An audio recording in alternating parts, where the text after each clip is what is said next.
Бәріңізге ассалаумағалейкум. Сіздермен керек арнасы. Неліктен адам ұйықтап жатқанда бастырылып қалады?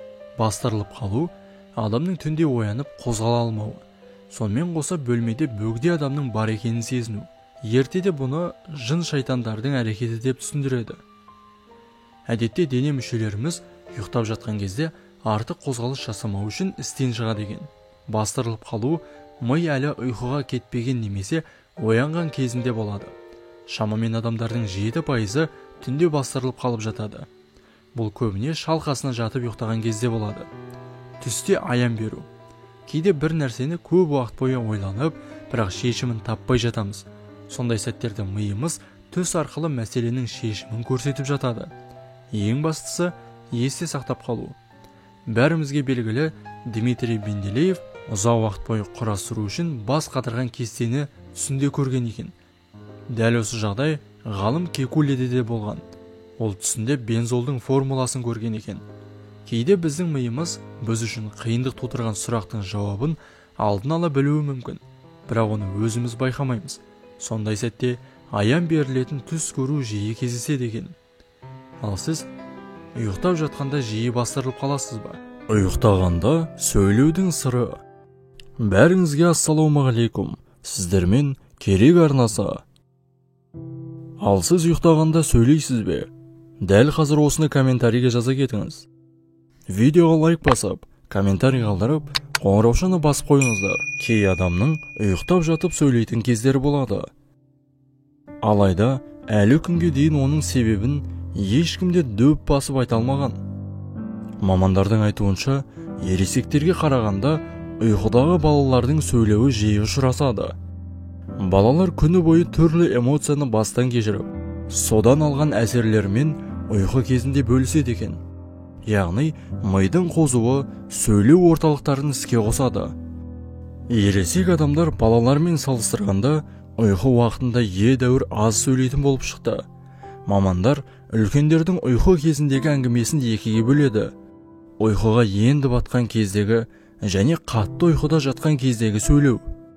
Зерттеулерге сүйенсек, әрбір 20-шы ересек адам, әрбір екінші бүлдіршін ұйықтап жатып сөйлейтін көрінеді. Сомнологияға түсінде сөйлеу бейімдік бұл ата-анадан беріледі деп есептеледі. Ғалымдардың сөзіне сүйенсек, ұйқы кезіндегі сөйлеудің еш зияндылығы жоқ. Ағза үшінде қауіп туғызбайтын бұл құбылыс адамның күні бойы бастан кешірген эмоциялық сезімдерінен туады. Бірақ кей жағдайларда ұйқы кезінде сөйлеу белгілі бір аурулардың, мысалы, эпилепсия ауруы белгісі болуы мүмкін. Түнде сөйлеуді болдырмау үшін ұйықтар алдында шым-жатырық фильмдер көрмеген жөн. Тойып тамақтанбау қажет, жатын бөлмесінің ауасын тазартып, желдетіп алған дұрыс. Ұйықтар алдында таза ауада жүрген жөн. Салмақ тастау оп-оңай шаруа емес екені белгілі. Оның үстіне күн сайын дұрыс тамақтанып, фитнес залдарға баруға уақыт тапшы.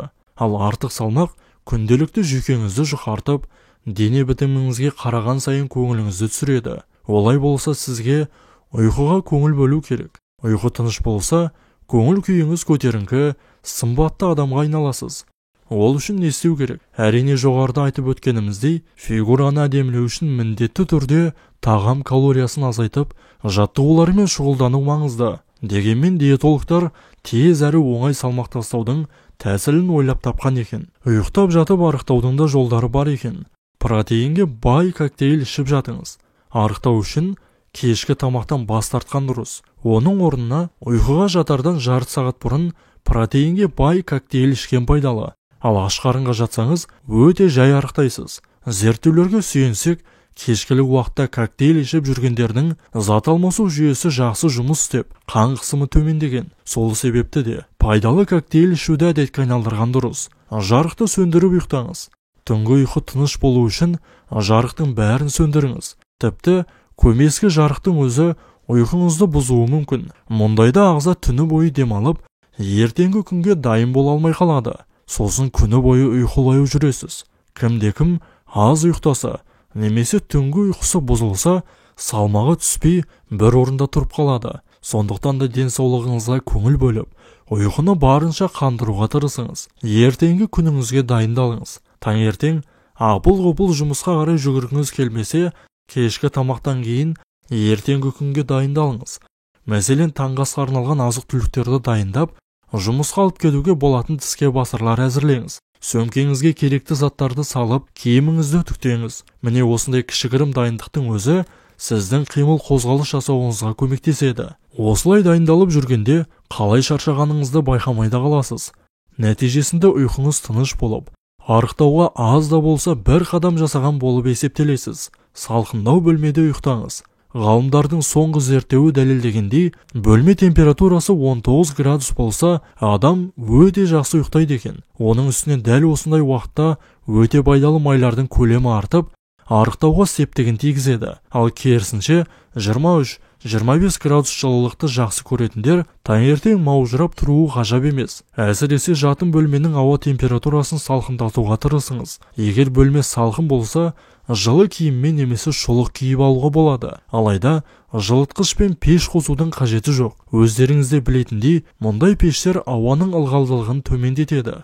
Уақытылы ұйықтауға тырысыңыз. Ғалымдардың айтуынша, күнделікті бір уақытта ұйқысынан оянатындар басқаларға қарағанда әлде қайда тез арықтайды екен. Әр күні әр уақытта оянатындардың арықтауы қиынға соғады дейді мамандар. Арықтауға тек ұйқының қануы ғана емес, қанша ұйықтағаныңыз бен оянған уақытыңызда маңызды рөл ойнайды. Көпшілігіміз білетіндей, ағзаның толықтай қалпына келу үшін 8 сағат ұйықтау керек. Ұйқының аз мөлшерде қанбауының өзі зат алмасу жүйесінің жұмысын бұзып, тәбетті ашады. Осылайша денеге артық май жинала бастайды. Міне, енді артық салмақтың қалай жиналатынын білдіңіздер. Ұйқы да семіздіктен арылуға септігін тигізетін ең мықты құрал екенін естен шығармайық. Ұйықтап жатқанда аяғыңыз тартылып қалады ма? Бәріңізге ассалаумағалейкум. Сіздермен Керек арнасы. Видеоға лайк басып, комментарий қалдырып, қоңыраушаны басып қоюларыңызды сұраймыз. Аяқ қолдың тартылуы жиі кездесетін жайт. Әсіресе түнде ұйқыда жатып, аяқ тартылып қалатын кез көп болады. Мұндай жағдайда не істеу керек?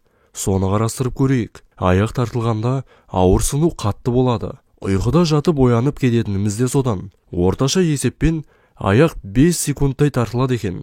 Жас баланың да, тебісе темір үзетін соқталдай жігіттің де аяғы тартылады. Әсіресе егде адамдардың аяғы жиі тартылады. Аяқ тартылудың себебі суық тиюден деп жатады. Бұл да бір себеп. Алайда негізгі себептерінің бірі аяқ бұлшық етіне оттегінің жетіспеуі. Содан адам ағзасында рефлекс іске қосылып, спазм пайда болады. Ал бұлшық етке оттегі жетуі үшін ұйқыға жатқан бөлменің іші қапырық, тынжу болмауы тиіс. Табанға не тобыққа, тізеге ауыр күш түссе де, аяқ тартылуы мүмкін. Бұл әсіресе спортшыларға таныс симптом. Алда-жалда аяғыңыз тартылса, ауырсынуын басу үшін табанға немесе тобыққа массаж жасап жіберу керек. Сонда қан айналымы жақсарады. Тырыспақ кеткен соң, аяққа жылы нәрсе басыңыз, немесе таңып тастауға болады. Ауырсынуды басудың тағы бір амалы, аяқ тартылған кезде башпайды ұстап, өзіңізге қарай тартыңыз. Сонда сіңірдің орны қалпына келеді. Айта кетерлігі, ауырсынуды басуға арналған арнайы дәрілерді ішудің қажеті жоқ. Құрметті көрермендер, видеоларымызды соңына дейін көріп жүргендеріңізге алғыс білдіреміз. Денсаулығыңыз мықты болсын. Ешқашан ауырмаңыздар.